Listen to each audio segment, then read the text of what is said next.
सर्वे वै देवा देवीमुपतस्तुः कासि त्वं महादेवीति सा ब्रवीदहं ब्रह्मस्वरूपिणी मत्तः प्रकृतिपुरुषात्मकं जगत् शून्यं च अहमानन्दानानन्दौ अहं विज्ञानाविज्ञाने अहं ब्रह्मा ब्रह्मणि वेदितव्ये अहं पञ्चभूतान्यपञ्चभूतानि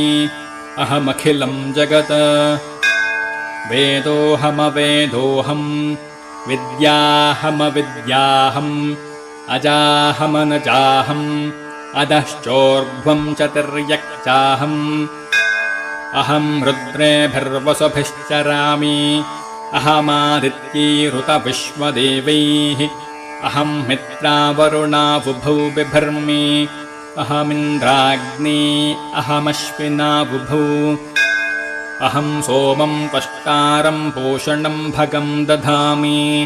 अहं विष्णुमुरुक्रमं ब्रह्माणमुत प्रजापतिं दधामि अहं दधामि द्रविणं हविष्मते सुप्राव्ये यजमानाय सुन्वते